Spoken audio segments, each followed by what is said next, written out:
Khalmed Ganako, je suis le régiment spécial Bénin, une organisation de promotion et de défense des droits de l'homme. Alors, dans quel environnement votre organisation évolue au Bénin?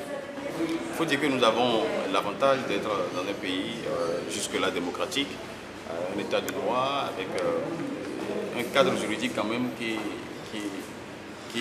construit, ou du moins qui construit progressivement un environnement propice, même si cet environnement-là est perfectible. Après, il y a les faits de gouvernance qui peuvent aussi constituer, c'est-à-dire un obstacle au quotidien dans l'exercice de ce que nous avons comme mission et aussi dans le maintien de qui nous sommes dans l'espace.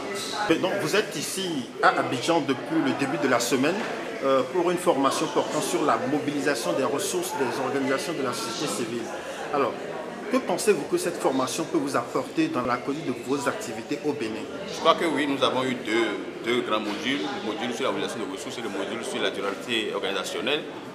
Relativement à la durabilité organisationnelle, c'est vraiment d'intérêt pour le social Bénin qui est dans une grande phase en fait de transition et avec une nouvelle dynamique de jeunes, toujours maintenue au contact à la gestion de l'institution. Donc tout ce qu'on a acquis ici en matière de durabilité organisationnelle serait de nature vraiment à stabiliser l'institution à moyen et à long terme relativement à ces perspectives de gouvernance à l'interne.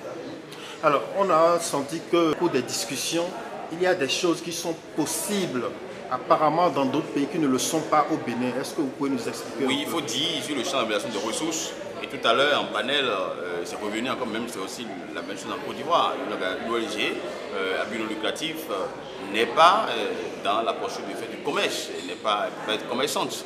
Et donc, je crois que pour le cas juridique, il y a beaucoup de pays francophones, ça devrait être la même chose. Donc, c'est un but non lucratif et dans les élans de mobilisation de ressources, on ne peut pas sortir donc, du cadre qui est le nôtre. Mieux, en tant qu'organisation de gouvernance, à la différence des organisations qui sont d'impact locaux sur des questions d'accès à la santé, environnement, écologique, ou ainsi de suite, qui ont une dynamique de mobilisation à la base avec des coopératives et des acteurs ruraux engagés. Ce n'est pas le cas chez nous. Chez nous, c'est la gouvernance. Vous êtes tout le temps au taquet des faits et actes juridiques de gouvernance, toutes choses qui vous occupent au quotidien, qui mobilisent vos staffs et donc en réalité, vous n'êtes pas dans la situation de développer des activités parallèles en marge donc, de la mission de l'association parce que la mission déjà dans les espaces de gouvernance qui sont les nôtres et qui sont des pathologies partagées dans l'espace francophone d'Afrique de l'Ouest, et quand vous faites ce que nous faisons, vous êtes au quotidien en fait, c'est-à-dire mobilisé en alerte sur des fiches, sur des élans de plaidoyer, sur des rencontres, sur des voilà. Et donc, derrière, il y a peu de chances que certaines formules ici partagées pour être en mobilisation de ressources et en mobilisation alternative de ressources soient vraiment nôtres au regard d'abord de qui nous sommes, de l'espace dans lequel nous sommes et des instruments juridiques qui structurent, c'est-à-dire cet espace-là. Donc finalement, ce qu'eux ils appellent mobilisation de ressources internes, en faisant par exemple du conseil, vous ne pouvez pas le faire. En faisant du conseil, vous devez produire, c'est-à-dire une facture normalisée dans le cas du Bénin. L'ONG n'a pas vocation à produire une facture normalisée, loin de là, parce que la facture normalisée vous met en situation commerçante et nous ne sommes pas une structure commerçante, donc nous sommes assez limités. Voilà. Alors, et en tant qu'ONG qui milite pour la défense des droits de l'homme, est-ce que vous aurez souhaité avoir beaucoup plus de souplesse pour la mise en œuvre de vos programmes, de vos projets?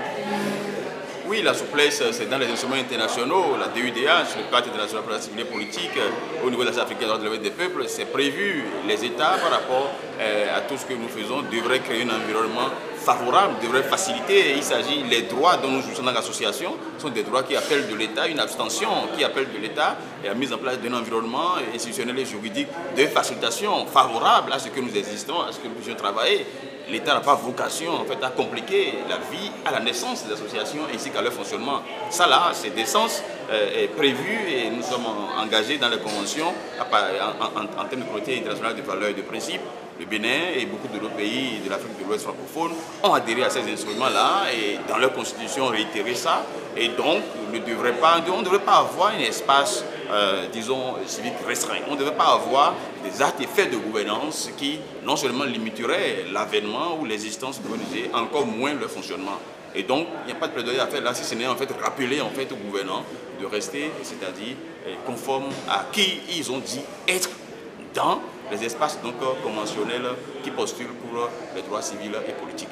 Alors pour terminer, quels sont vos défis en tant qu'organisation des droits de l'homme au Bénin aujourd'hui? Nous avons le défi non seulement de poursuivre le travail pour lequel nous existons, mais aussi de ratisser large, de développer davantage de réseautage avec ceux qui nous ressemblent et ceux qui poursuivent les efforts sur le terrain afin que dans de grands ensembles, nous puissions optimiser les impacts de nos efforts.